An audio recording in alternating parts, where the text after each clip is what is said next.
नमस्कार विद्यार्थी मित्रांनो, आज आपण इंजिन स्टार्टिंग आणि चार्जिंग सिस्टीम बघणार आहोत। या लाईन डायग्राममध्ये तुम्हाला बॅटरी, अल्टरनेटर आणि सेल्फ स्टार्टर या तीन गोष्टी दाखवल्या आणि इग्निशन स्विच दाखवलेला आहे। Ignition switch off condition, on condition आणि स्टार्ट कंडिशन, आणि त्यामध्ये एक चार्जिंग लाईट दाखवला जो डॅशबोर्डला असतो। तर बॅटरीमधून जेव्हा तुम्ही इंजिन ऑन करता, ऑन केल्यानंतर इंजिन कुठे जाईल?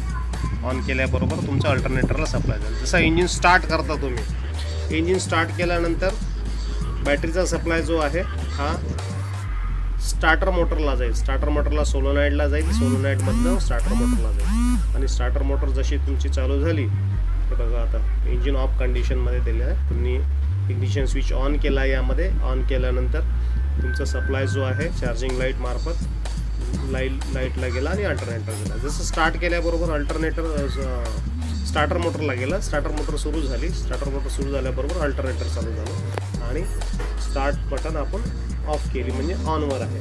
ऑनवर गेल्यानंतर काय होईल? अल्टरनेटर फिरणं चालू झालं आणि अल्टरनेटरमधनं जो पण सप्लाय जो आहे चार्जिंग सप्लाय हा बॅटरीला चार्जिंग करण्याकरता पुन्हा बॅटरीकडे आलेला आहे। अशा प्रकारचं हे चार्जिंग सर्किट आहे। सुरुवातीचा बघितला आपण स्टार्टिंग सर्किट झालं आणि नंतरचा हा चार्जिंग सर्किट। आणि यामध्ये डॅशबोर्डमध्ये जो लाईट असतो, इग्निशन ऑन केल्यानंतर जो ऑन होतो तो डॅशबोर्डवरचा तुमचा चार्जिंग इंडिकेटर म्हणतो। अशा प्रकारचं हे चार्जिंग आणि स्टार्टिंग सर्किट आहे।